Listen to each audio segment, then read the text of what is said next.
Kenny? Master King. Here. Master Barger. Here. Master Hughes. Here. Master Combs. Here. Judge Clark. Here. You all have had a chance to look at the minutes of the last meeting. If there are no changes or discussion, a motion would be in order to approve those that submitted in your packets. So moved. Second. Master King. Yes. Master Barger. Yes. Master Hughes. Yes. Master Combs. Yes. Judge Clark. Yes. Glenn is here with our treasurer's report.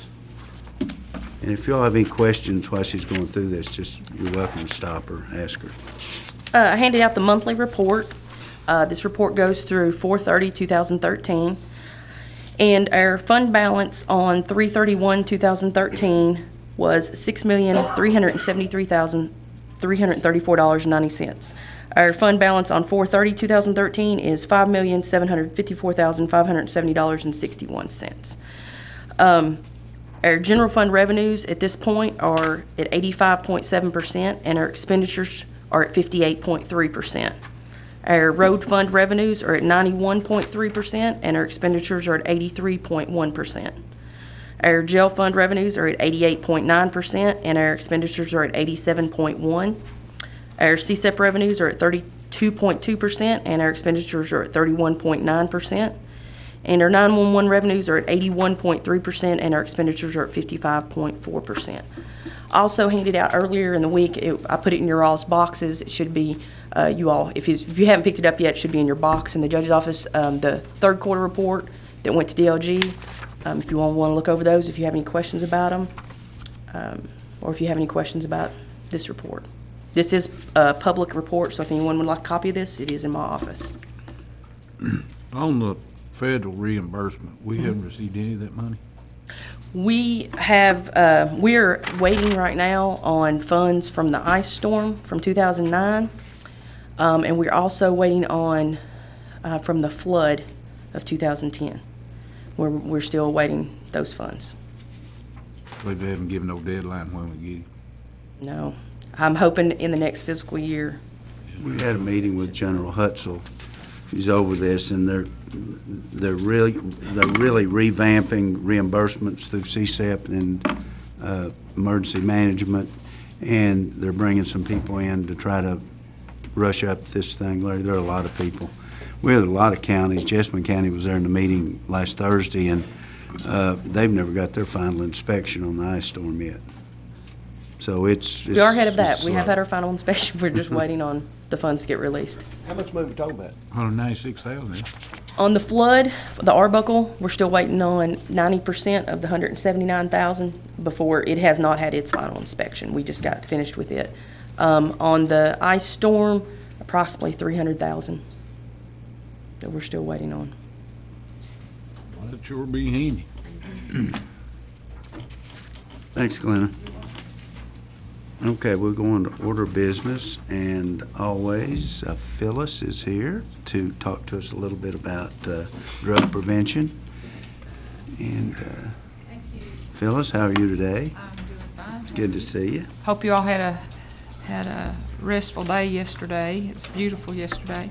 I'm here to thank the Fiscal Court for the drug prevention funds that have been appropriated in the past. I had the privilege of working with Magistrate Tudor when we started using these funds from the Fiscal Court. Even though some of them have been cut back, that's at least we're getting some. And so at this time, I would like for two of our Youth Service Center directors to come and tell you a little bit about how the funds were spent. And this is Kim Quinlan and Mary Ann Haynes. Hi, I'm Kim Quinlan. I'm the Youth Service Center Director for Clark Moore's and Cottle Middle School. The funds that I used were for drug abuse awareness games, and then also I bought a tricycle because I do have the goggles, fatal vision goggles. So my plan is to have a week during Red Ribbon and have my 6th through 8th graders come through a circuit of playing games to learn about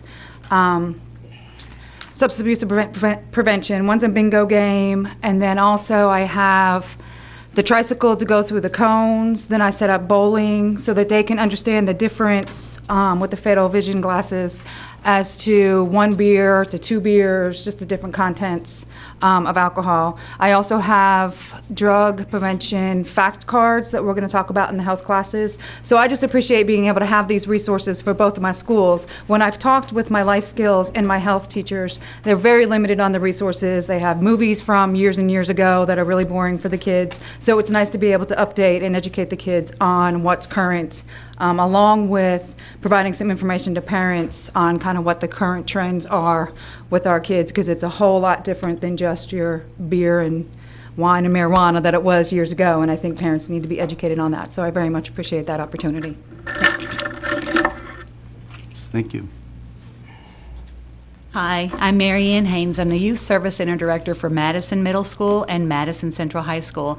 On behalf of Steve Evans, our principal at Madison Middle, and Mr. Elmer Thomas, our principal at Madison Central, thank you so much for having us here.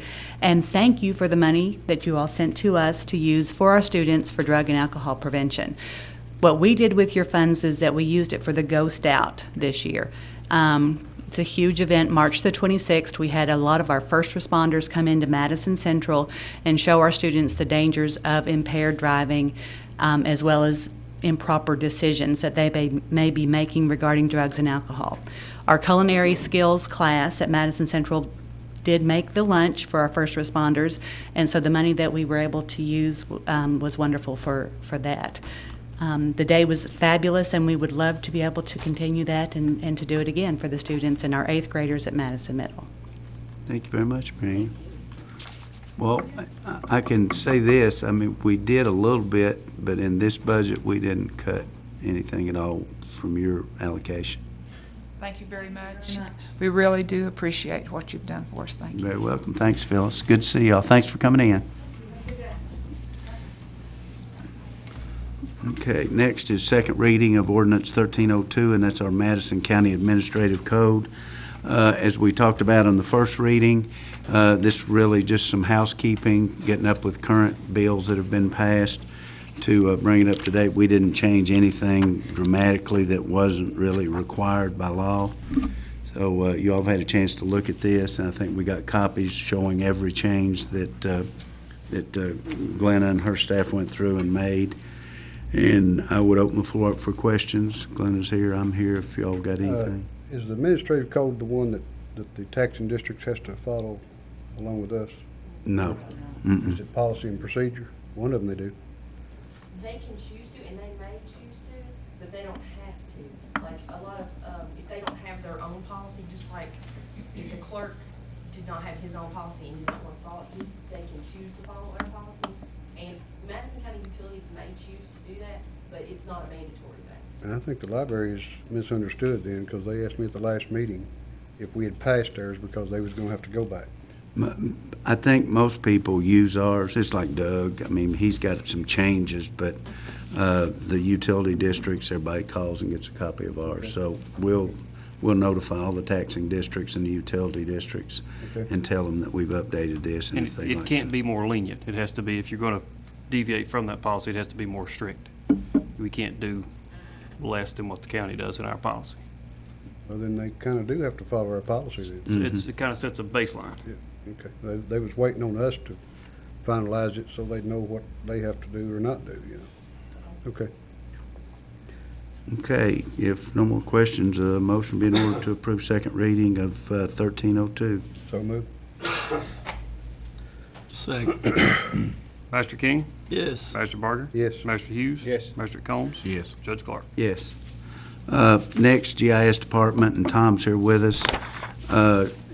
As we're continuing to advance and trying to get addresses, non-duplicate addresses, make it safer for the residents of the county to get emergency services on a quicker basis. And I've been involved in one of these and talked to Tom and several of the residents, but Tom works with 911, and where they've got duplication or just a similar number or something that might send an ambulance the wrong place.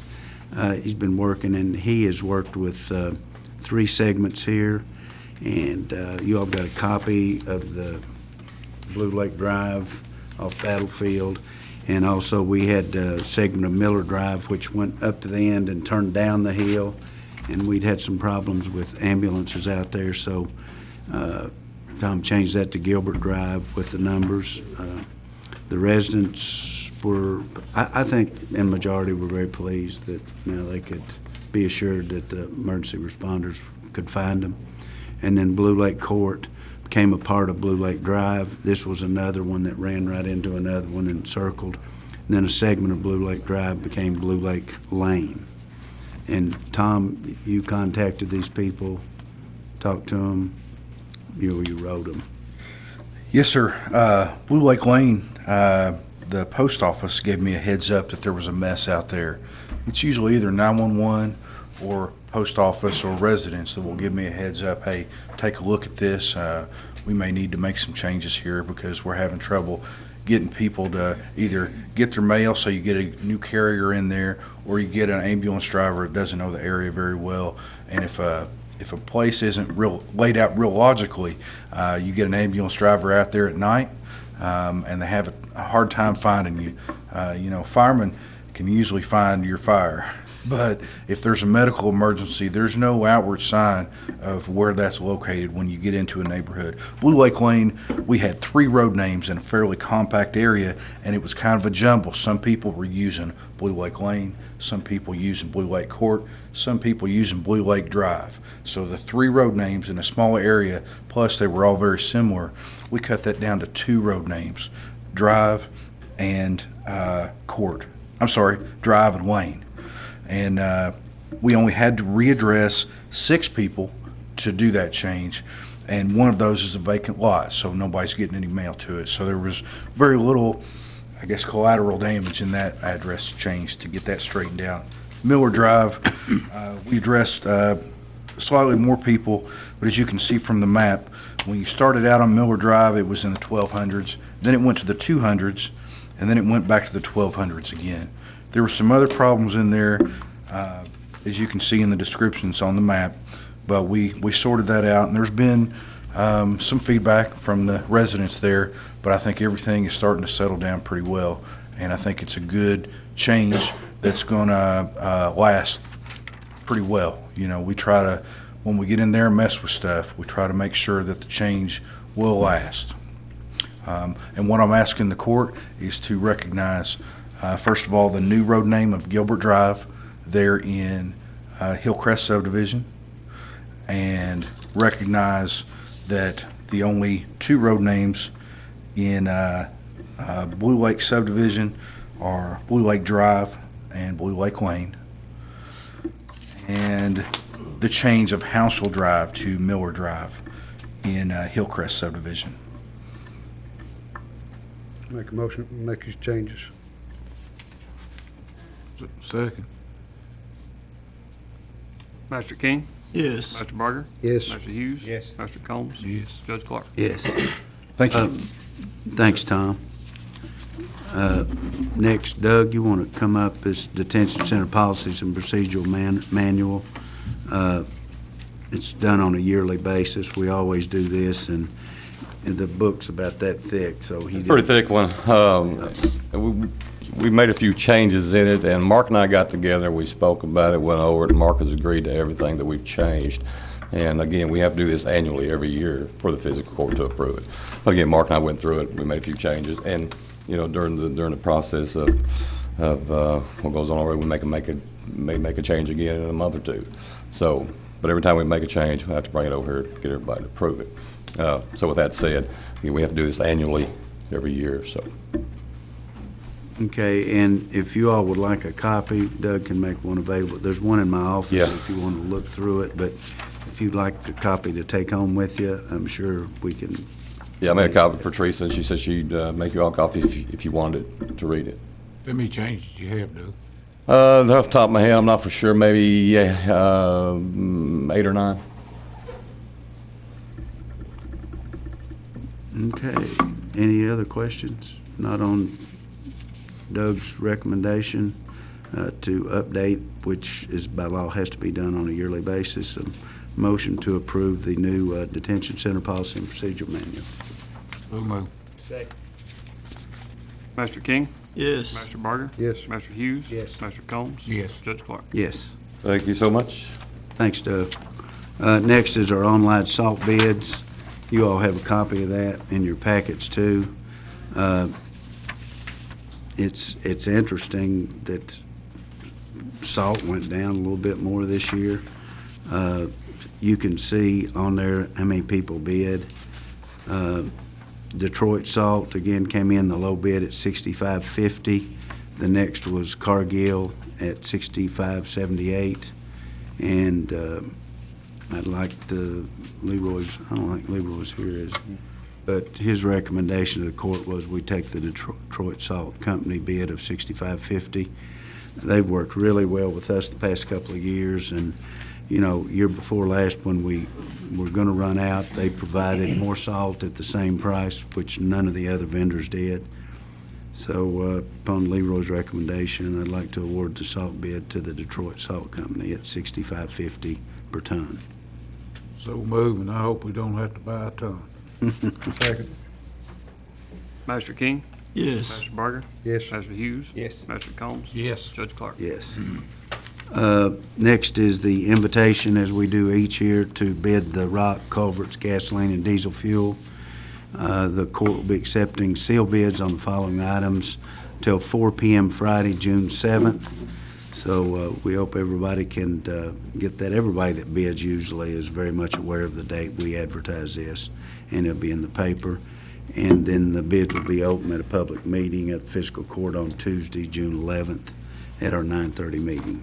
So I just wanted to announce that and get everybody the opportunity to bid on any one of those particular items. Next is Kentucky Transportation. This is municipal aid for unincorporated urban areas. What this is, it's money that each county gets from Department of Transportation, and it's used for areas that really touch or next to incorporated limits of the two cities. And it just, where we're not going out on county roads, we can use this on like county streets that maybe coincide or they're contingent to city streets. So the amount this year is, I think, $101,999. And I'd like the court's permission to approve this, and I'll get it back to the secretary, and it'll go through the channels. And then Leroy and I'll make a recommendation to you all after the contract's been approved, the MOU, as to where we'd like to spend the money. So moved. Second. Master King? Yes. Master Barger? Yes. Master Hughes? Yes. Master Combs? Yes. Judge Clark? Yes. Next is, we've got two budget amendments, and Glenn is here if you'd like to ask, but this is just overage that needs to be budgeted back into line items. Transportation cabinet and truck license distribution on one of them, that's 1304. And then local correction assistance, work release, and jail reimbursement on 1305. You all have copies of those, sure, don't you? Yeah. Okay. Glenn is here if you've got any questions about it. This is just housekeeping, getting towards the end of the year and trying to get the money straight, where you've got it someplace that it can't stay and you put it back into a line item that it can stay. So moved. Second. Master King? Yes. Master Barger? Yes. Master Hughes? Yes. Master Combs? Yes. Judge Clark? Yes. On this road fund, I mean, is it going, what categories is it going to? Is it It goes to reserve for transfer. the overall overtime and all? So, I mean, is it just going to go for roads? No, it's a reserve for transfer in case they lack something or they go over in a budget item, line item, Greg. Then each department has a reserve for transfer that we can go back and take that out of. But it'll just go toward the road fund. It just is getting used for road fund. I mean, we finish up, hopefully, we've always got a positive reserve for balance in each department. Judge's report, I just have one thing, and that is River Sweep, June 15th. And it's always a big event. They get a lot of people down there. Hopefully the weather's nice. But everybody's invited. You get a free T-shirt. They serve lunch and provide all the necessary equipment, the bags and vests and things. So I'd like to invite everybody to participate in River Sweep down at Boonesboro on June 15th. I think it kicks off about 9 o'clock. And that is all I have. You've got 2 reports, Carl's report and Keith's reports in your packets. And I'd ask for comments from department heads. Anybody got anything? You want to give an update on the phone bids for the EOC project? Yeah, if you want to, Carl. Thanks. EOC expansion project is going pretty well. We got the 100% type schematic drawings last week. We were going over them with the fire crew and my group. And we'll be sitting down this week to have a face-to-face meeting to go over them. But the building's looking really good. Biggest challenge is the roof of the existing building is not as strong as we had anticipated when the engineers got done reviewing it. So one potential fix may be to remove the entire roof structure and build a new one. So I've been dealing with FEMA out of Washington, telling them that this has been a big surprise and will probably be a pretty substantial uptick in the funds required to do the project. And they said to get them the number as soon as I could this week, and they would find the funding to keep the project rolling. So that's where we're at on the EOC project. Any questions? Get a new one if you can. Well, we wanted to keep the old one so we could afford it when CSIP goes away. But it would have been a lot easier to just build new, to be honest, but more pricey. And then on the phone bids, we thought we'd be bringing them to this court to award the phone bids, not only for the admin side for EOC and EMA CSIP, but also for 911, this PSAP. But we had some more questions, series of questions that went out to the vendors, so we'll be bringing that to you guys in June for a recommendation to award instead of May. So we're about a month behind schedule where we planned on being. But looks like the numbers are coming in good. We'll be all right budgetarily, so. We're just got to work through some technical issues that can a little bit unsettling on a couple of the admin side things. So, but we're working through it. Any questions on the phone bids? No. Okay. Thanks. Thanks, Carl. Anybody else? Keith's report in. Jim, Mike, you got anything? Kenny? No, sir. Okay. Comments from magistrates. Greg? It was a beautiful Memorial Day weekend, and a lot of people was out staring around and going to the grave sites and stuff. And you know, as we lost our sheriff, and at his funeral, our condolence still goes out to their family, and we'd be missed. And that's all I got to say. Okay, Roger. I know 2 phone calls, and then I'd noticed it myself too. Who do we talk to about the brush at exit 95? Actually on the exit ramps. It's really grown up, and I mean, when you pull up to the end, you can't even see if something's coming across the bridge. It's so brushy, you barely can see the edge of the bridge. Doug can talk to Brandon. Right at exit 95, any exit ramp you get off of or get on, you know, the brush is just terrible. Especially if you're coming off the interstate and wanting to turn right toward 25. If they're coming across the bridge, you can't even see them until they're off of the bridge. Give me a call after a while. Okay. Get together. You know, I'm just getting some complaints about how hard it is to see when you try to get off of the interstate there. We haven't heard anything about our ordinance that we was talking about last meeting, have we? No, you know but anything? Judd's unaware of it. It's, I think Mark's been out of town.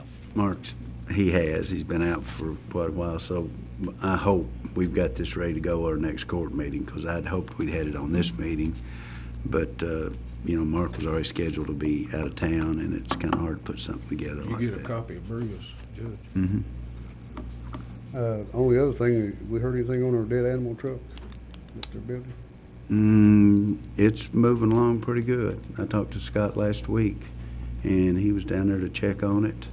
I think they've put, you know, they just line everything up and put the pieces and stuff, but I don't have a time frame, Roger, but I'll have that for you. Okay. And call you tomorrow next day. All right. Scott. That's all I got. All right, Bill Ray. Judge, I wanted to mention, I was down there in Brea the other day, and I noticed they've replaced their cameras in their city commission room, and I understand the city of Richmond, they've upgraded their cameras. And can we just look at what it would cost to modernize our camera system here. I think it would improve the quality of the telecast, and We can we Let's look at it, we see if we- replaced them 3 years ago or I think something. 2006, I believe, is what Be glad to. yeah. If we could just look at it, I don't know if it's 50,000, I don't, but It won't make you no more prettier. Gets any plainer, it shows them wrinkles. we may have to start powdering up before we come at it. Is that all? I'll That's look it. into it, Bill Ray. Larry? Judge, I just want to thank everybody that has called me, and there's no telling how many I've had. People have been so nice, and I really thank you from the bottom of my heart. Sure, he will be missed, but we got to go on. That's his vision to continue, and that's what I hope that does continue. And he's going to be missed, but he's in a better home. Godspeed his journey. Just glad to be here, Judge. Glad to have you. Comments from the audience, anybody? If not, next court meeting will be June the 11th here at the courthouse at 9:30 in the morning. And with that, I would ask for a motion to pay the claims and approve the transfers. So moved. Mr. King, Yes. Mr. Berger, Yes. Mr. Hughes, Mr. Combs, Judge Clark. Yes. Thank everybody for coming in, and a motion to adjourn.